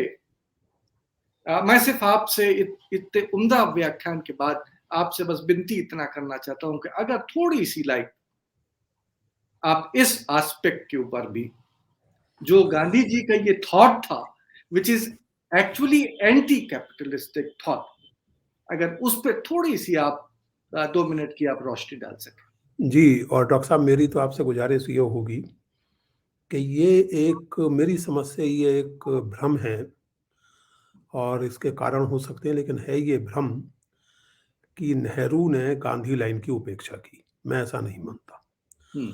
और मैं इसलिए मैंने आपसे कहा कि ये एक बहुत महत्वपूर्ण विषय है और इस समय जो मैंने आपसे कहा हिंदुइज़्म बियॉन्ड संस्कृत, उसके अलावा पैरेलल मैं इस बात पर भी काम कर रहा हूँ कि जी गांधी-नेहरू डायलॉग जी और मेरी किताब हु इज़ भारत माता एंड ऑल्सो इन हिंदी कौन है भारत माता, उसमें भी जी थोड़ा-सा विचार मैंने इस पर किया है। और मैं आपसे गुज़ारिश करूँगा कि इस पर एक पूरा एक अलग से लेक्चर करने का मौका जब भी कभी संभव हो, तो आप मुझे दें, तो उसमें मैं अपनी बातें तफ़सील से कह सकूँगा। आपने जो स्पेसिफिकली सवाल पूछा, उस पर हम इस बात पर गौर करें कि हिंदुस्तानी आज़ादी का जो आंदोलन था और उस समय कोई भी आज़ादी का आंदोलन होता अगर, तो बेसिकली जो कॉलोनियल वर्ल्ड एक गिवन रियलिटी थी उस समय की, इंपीरियल वर्ल्ड, कॉलोनाइज्ड, लगभग सारा नॉन यूरोप किसी न किसी रूप में कॉलोनाइज्ड था। हिंदुस्तान की आज़ादी का आंदोलन उस कॉलोनियल रियलिटी के खिलाफ सबसे निर्णायक हस्तक्षेप था। और हम देखते हैं कि हिंदुस्तान की आज़ादी के बाद ताबड़तोड़ कॉलोनियल चीज़ें गिरती चली गईं और उसकी वजह से जो वेस्टर्न पावर का, इंपीरियलिस्ट पावर का जो सेंटर ऑफ ग्रेविटी था, वो यूरोप से खिसक के इंग्लैंड और फ्रांस से खिसक के अमेरिका पहुंचा। अब हम जरा इस बात की कल्पना करें कि जो भी उस समय इंडिपेंडेंट नेशन स्टेट्स थे, उनके सामने चुनौती क्या थी? एक चुनौती तो ये थी कि आपको अपनी नेशनल इंडिपेंडेंस, अपने सोच विचार की, अपने फैसलों की वो बनाए रखनी है, अपनी डिफेंस की इंडिपेंडेंस बनाए रखनी है। और शार्पली डिवाइडेड दुनिया में जो नेहरू का जबरदस्त इनोवेशन और इन्वेंशन था कि नॉन अलाइनमेंट का मतलब ये नहीं है कि हम मॉरली न्यूट्रल हैं, लेकिन नॉन अलाइनमेंट का मतलब ये है कि हम परमानेंटली ना सोवियत ब्लॉक के साथ हैं ना अमेरिकन ब्लॉक के साथ हैं। हम अपने नेशनल इंटरेस्ट के हिसाब से और अपने एथिकल इंटरेस्ट के हिसाब से फैसले लेंगे। ये सब चीज़ें अगर आपको करनी है तो आप एक बिना स्ट्रॉन्ग नेशन स्टेट के ये कर नहीं सकते। एक स्ट्रॉन्ग नेशन स्टेट और इंक्लूसिव नेशन स्टेट के बीच में कोई अनिवार्य अंतर विरोध नहीं है। एक मजबूत देश हो, फ्रांस एक मजबूत देश है, इंग्लैंड एक मजबूत देश है आज भी, लेकिन मजबूत देश होने का मतलब ये नहीं है कि आप अपने देश के भीतर अथॉरिटेरियन हो और इंक्लूसिव होने का मतलब ये नहीं है कि आप बतौर एक नेशन स्टेट के कमजोर हो। तो अगर आपको एक inclusive at the same time strong nation state होना है, तो 20वीं सदी की दुनिया में without a very strong and independent industrial base you can not make that possible. और वो इंडस्ट्रियल बेस क्रिएट करने के लिए आप क्या करेंगे? जिस फॉर एग्जांपल जिस मिक्स्ड इकोनॉमी के लिए नेहरू को काफ़ी क्रिटिसाइज़ किया जाता है, उस मिक्स्ड इकोनॉमी के बीच तो बॉम्बे प्लान में थे, जो देश के लीडिंग इंडस्ट्रियलिस्ट ने तैयार करके कांग्रेस नेताओं को दिया था कि भई जो प्राइवेट बिज़नेस की अपनी सीमाएँ होती हैं, अपनी नौइयत होती है, बहुत सारी ऐसी चीज़ें हम कर ही नहीं सकते जो करनी ज़रूरी हैं, वो सरकार को करनी पड़ेंगी। अब अगर आपको वो करना है, तो फिर आप रूरल इकोनॉमी को केंद्र में तो नहीं रख सकते। हैविंग सेड दिस, मैं ये ज़रूर कहूँगा और इस बात को दूसरे प्लेन तक आते-आते लोगों ने रियलाइज़ किया, नेहरू ने रियलाइज़ किया कि कहीं कुछ बैलेंस में गड़बड़ हो रही है। ये मैं मानता हूँ। और इसलिए गांधी जी का जो इंसिस्टेंस था, मैं इस बात को यूँ कहता हूँ डॉक्टर साहब, कि जैसे मिसाल के तौर पे हिंद स्वराज को लीजिए, हिंद स्वराज को लिटरली पढ़ना फ़िज़ूल है। क्योंकि लिटरली तो गांधी जी उसमें अस्पतालों की भी निंदा करते हैं, रेलों की भी निंदा करते हैं, टेलीग्राफ की भी निंदा करते हैं। उस किताब को लिटरली पढ़ना फ़िज़ूल है। उस किताब को हमें पढ़ना चाहिए बेसिकली एक फिलॉसॉफिकल मेटाफर की तरह, जिसमें गांधी इंडस्ट्रियल सिविलाइजेशन के बारे में ऐसे सवाल उठाते हैं, जो उसके पहले किसी ने उठाए नहीं। उस किताब की इनसाइट्स बहुत महत्वपूर्ण हैं।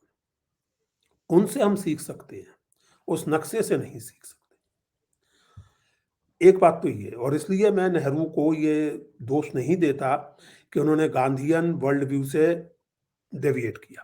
दूसरी जो एक बहुत महत्वपूर्ण बात है डॉक्टर साहब, कि हिंदुस्तान जैसे समाज में पॉलिटिकल या सोशल इनिशिएटिव या एक्शन की बुनियादी इकाई क्या होगी? विलेज कम्युनिटी, पंचायत या individual? This is a fundamental सवाल। चॉइस इंडिविजुअल की होगी या चॉइस कम्युनिटी की होगी? क्योंकि अगर आप इंडिविजुअल की चॉइस, इंडिविजुअल के राइट्स और उसकी फ्री विल के सम्मान को, of course with required limitations जो किसी भी सभ्य समाज में होती हैं, लेकिन उनके बाद अगर आप इंडिविजुअल की चॉइस को रिस्पेक्ट नहीं करते, उसको मतलब एंश्योर नहीं करते, तो फिर आप अथॉरिटेरियनिज्म से बच भी नहीं सकते। फिर आज हम विलेज पंचायत की बात कर रहे हैं, खाप पंचायत भी तो एक वही है ना, जिसमें इंडिविजुअल नहीं बल्कि कम्युनिटी। तो I think these are serious questions on which there is a very significant difference of opinion between Gandhi and Nehru, and that difference of opinion is educative to us, because with that difference of opinion they entered into a dialogue and we can make our choices. और इसलिए मैं ये नहीं मानता कि गांधी जी की जो industrialisation की आलोचना है उसको लिटरली एक्सेप्ट किया जा सकता है। उसकी स्पिरिट को मैं एक्सेप्ट करता हूँ, लेकिन बिना इंडस्ट्रियलाइजेशन के removal of poverty, creation of a strong and independent nation state, I don't think it was possible. तो ब्रीफली जो आपने कहा उस पे मैं यही कह सकता हूँ। बाकी ये मुझे अच्छा लगेगा, दिलचस्प लगेगा अगर इस पर एक तफसील से बात करने का और अपनी बात को आर्टिकुलेट करने का मौका मिले। Thank you very much. जैसा आपने कहा कि जो नेहरू की थॉट थी और जो गांधी जी का जो अपना फलसफा था, उसको हम लोगों को एक रेफरेंस टू कॉन्टेक्स्ट में स्टडी करना चाहिए। उसको लिटरल सेंस में नहीं लेना चाहिए, जो आजकल बहुत से दो किताबें पढ़ के बने हुए इतिहासकार करने की कोशिश कर रहे हैं। दो किताबें तो आपने बहुत बड़ी तारीफ कर दी। तो व्हाट्सएप पर 2 मैसेज पढ़ के फैसले दे देते हैं इतिहास की। मतलब जिन चीज़ों पर रिसर्च करने में आप जैसे लोग उम्र गुजार देते हैं, उन्हें यूँ 2 मिनट में डिसमिस कर देती है जनता आप 2 किताबों की। जी, बिल्कुल आपने सही कहा। एक चीज़ जो आपके लेक्चर में मुझे काफ़ी अच्छी लगी और जिसमें काफ़ी हद तक के मतलब there is no controversy about that, लेकिन बहुत से लोगों का उधर की तरफ ध्यान नहीं जाता है, और वो ये है कि महात्मा गांधी जी के इन्वॉल्वमेंट से जो मास मूवमेंट हिंदुस्तान में तैयार हुआ था, यानी हम सब जानते हैं कि जो इंडियन नेशनल कांग्रेस थी, वो एक अंग्रेज की स्थापित एक बॉडी थी, जिसमें elites of the society, higher middle classes, zamindar तबका, प्रोफेशनल्स, जी, ये इस टाइप के लोग जो पैसे वाले लोग थे, वो एक्चुअली उसके मेंबर थे, जिनको सर सैयद अहमद खान ने बहुत ही एक उससे बंगाली बाबू करके जो कांग्रेस उन्होंने वो किया था। आज ये कहा जाता है कि वो नेशनल मूवमेंट के खिलाफ थे। One forgets the context in which sir Syed was making that comment, तो कांग्रेस जो थी वो वाकई एक बाबुओं की एक ऑर्गेनाइजेशन थी। और गांधी जी की साउथ अफ्रीका से वापसी, उनकी चंपारण की विजिट, और उसके बाद नेशनल मूवमेंट में उनका जो लगाव था, जो उन्होंने पार्टिसिपेशन था, उसने एक कांग्रेस को एक मास मोबिलाइजेशन दिया, एक मास पार्टी में तब्दील किया। आपने बिल्कुल सही कहा कि उसके बिल्कुल विपरीत, चाहे वो हिंदू महासभा रही हो या आपकी मुस्लिम लीग रही हो, दोनों एंड तक बहुत ही एलिटिस्ट।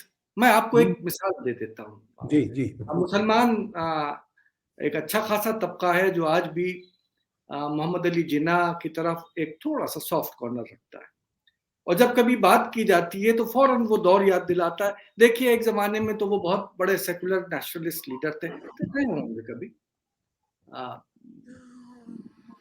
किसी जमाने में अकबर ने भी बड़ी हत्याएं की थी। कंसर्न विद दैट अकबर जो सुलह कुल की पॉलिसी लेके आया था। जिन्ना जब अलीगढ़ आते हैं, अलीगढ़ से वापस जा रहे हैं, जब वो किसी मास असेंबली को संबोधित करने के लिए आते हैं, तो अपना वो शेरवानी पहन के, और जैसे ही वहां से वापस जाते हैं तो उसको लपेट के अलग रखते हैं और थ्री अपना पीस सूट। जी, और उसके बाद अपने उस पे, क्योंकि एक एलिटिस्ट उनकी जो पूरे उसके जितने भी मुस्लिम लीग के लीडर्स रहे या हिंदू महासभा के रहे, कभी भी उनका न मास मोबिलाइजेशन की तरफ अटेम्प्ट रहा, मास को कैप्चर करके उनको बुद्धू बनाने की एक उनकी जितने भी कम्युनल फोर्सेस शुरू से लेके आज तक है, उनकी यही एक टेक्निक रही। लेकिन आपसे एक दूसरी चीज पर मैं सवाल पूछना चाहता हूं, क्योंकि आपने अपने तकरीर में एक मॉडर्न पीरियड तक लाए। आज जो हिंदुत्व है, जो 2014 से लेके आज 2021 तक जिस तरह चल रहा है, ऐसा लगता है कि जैसे वो एक मास मूवमेंट है। ऐसा लगता है कि जिसमें एक जो एक मॉब है वो इनको और बढ़ावा दे रही है। लेकिन डॉक्टर साहब ये भी लगता है कि ये भी केटर कर रहे हैं उस मास मोबिलाइजेशन की तरफ। Your comments on that? नहीं, you have raised a very significant question, and इसी पर मैंने हिंट किया था कि let us face facts. Babri मस्जिद के खिलाफ जो शुरू हुआ मोबिलाइजेशन, आप हिंदुत्व फोर्सेस के परसिस्टेंस और पेशेंस की तारीफ कीजिए। They started off, I think it was in 1983 or 82 when the West Hindu Parishad in Delhi passed a resolution for the liberation of Ram Janambhoomi. They continuously worked on that. और बहुत ही political smartness के साथ और secular liberal forces की गलतियों, बल्कि मैं माफ कीजिएगा कहूँगा बेवकूफ़ियों का फायदा उठाते हुए, they actually turned it into a mass movement. आज के हिंदुत्व की सबसे बड़ी कामयाबी यही है, it is no more an elite phenomenon, it's actually a mass movement. और इसमें जो मीडिया का और सोशल मीडिया का उपयोग किया गया है, जिसको परसीव्ड, इमेजिन्ड या रियल हिंदू हर्ट या हिंदू रिसेंटमेंट कहिए आप, उसका इस्तेमाल किया गया है, जो एक सिंपलिस्टिक और politically motivated version of history का इस्तेमाल किया गया है, ये सब बहुत सोच समझकर बहुत सलीके से किया गया है। इसीलिए अपनी बातचीत के दौरान मैंने कहा भी था, कुछ बातें कही थी जिन पर मैं भी हंस रहा था, कहते कहते आप भी सुनते सुनते हंस रहे थे। लेकिन मैंने तुरंत कमेंट किया था कि काश ये बातें केवल हंसने की होती, है नहीं। क्योंकि जिन बातों को आज से 10 साल पहले हम बेवकूफ़ी कहकर डिसमिस कर देते, वो बातें आज सीरियस पॉलिटिकल डिस्कोर्स का रूप ले चुकी हैं। और केवल पॉलिटिकल डिस्कोर्स का नहीं डॉक्टर साहब, आप कल्पना कीजिए, टेलीविजन, मतलब दूरदर्शन को तो छोड़ दीजिए, दूरदर्शन के बाद जैसे कहिए प्राइवेट टेलीविजन चैनल इस मुल्क में सन 94-95 से शुरू हो गए थे, अच्छे बुरे जैसे भी।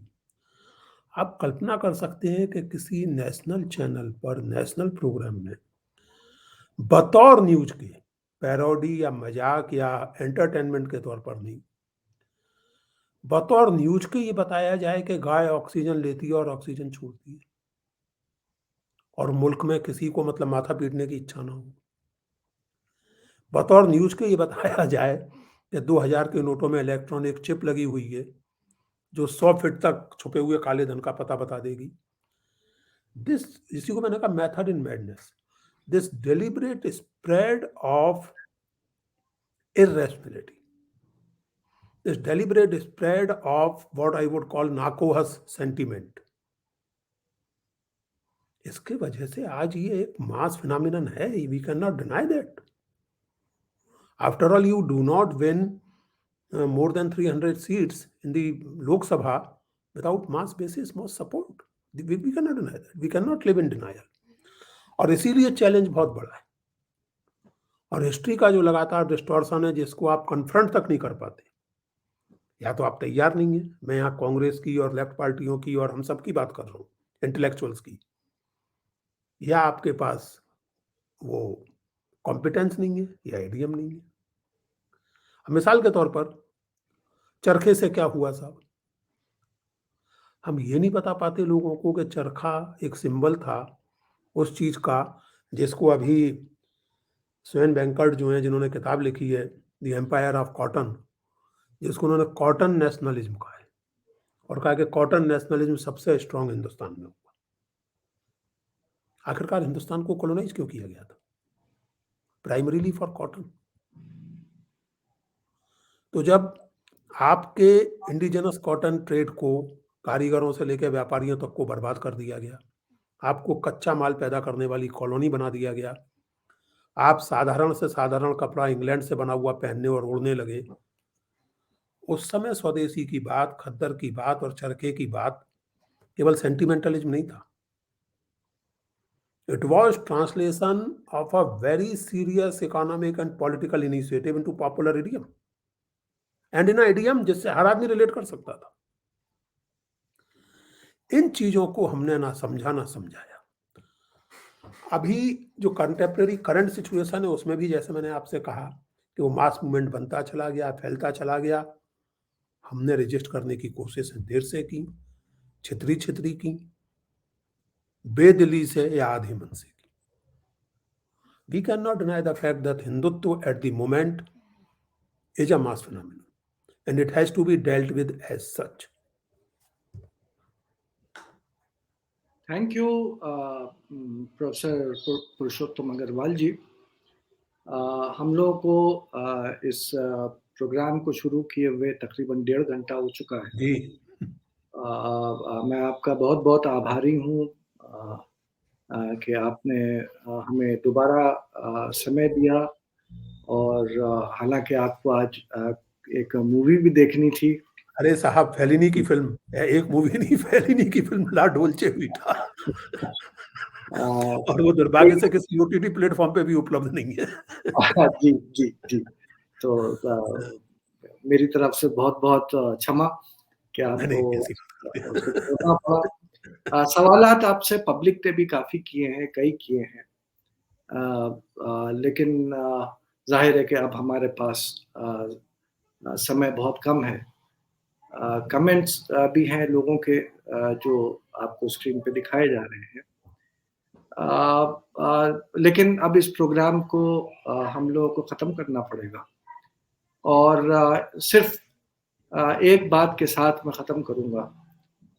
एक अपील अपने नौजवानों से, ख़ास तौर से जो हम लोगों के एज के हैं, पुरुषोत्तम जी के एज के हैं या मेरे एज के हैं, वो तो नहीं सुधर सकते, जो हैं सो हैं, लेकिन अपने नौजवानों से, नए लड़के लड़कियों से मैं ज़रूर ये गुजारिश करूँगा कि महात्मा गांधी को आप सिर्फ अपने नोटों के ऊपर उनकी तस्वीर न देखें, उनके विचार को भी समझने की कोशिश करें।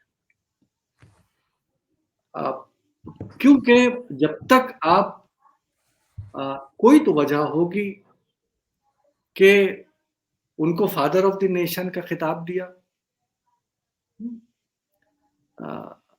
तो इस पे जरा सा हम लोग विचार करें और तभी शायद 2 मिनट दीजिएगा मुझे जी केवल। जी जो आपने कहा, पहली बात तो ये है कि चूँकि नौजवानों को आपने एड्रेस किया, तो बहुत से लोगों को गलतफ़हमी है कि father of the nation Nehru और ऐसे ही किसी व्यक्ति ने कह दिया होगा गांधी जी को।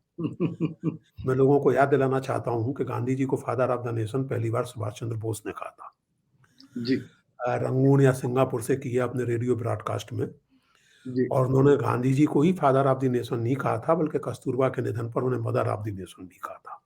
जी दूसरे, आजकल बड़ा साबित करने की कोशिश की जा रही है कि साहब आज़ाद हिंद फौज के गठन में सावरकर की बड़ी भूमिका थी और साहब सुभाष बोस राष्ट्रवादी थे, बाकी सब मुस्लिम अपीजमेंट करते थे। तो 2-3 चीज़ें, सुभाष बोस की आज़ाद हिंद फौज में गांधी ब्रिगेड थी, नेहरू ब्रिगेड थी, आज़ाद ब्रिगेड थी और रानी ऑफ झांसी रेजिमेंट थी, सावरकर ब्रिगेड नहीं थी। जी तो सुभाष बोस इतने अनग्रेटफुल तो नहीं थे कि सावरकर ने आइडिया दिया होता तो सावरकर ब्रिगेड ना होती। तीसरी बात ये जल्दी कि आज़ाद हिंद फौज स्वाधीन भारत सेना नहीं, और आरजी हुकूमत आज़ाद हिंद स्वाधीन भारत की अस्थायी सरकार। तो अब वो जो अरबीकरण से जो लोग परेशान हैं, वो सुभाष बोस द्वारा किए गए इस अरबीकरण या फारसीकरण का क्या करेंगे, उन्हें इसमें सोचना चाहिए।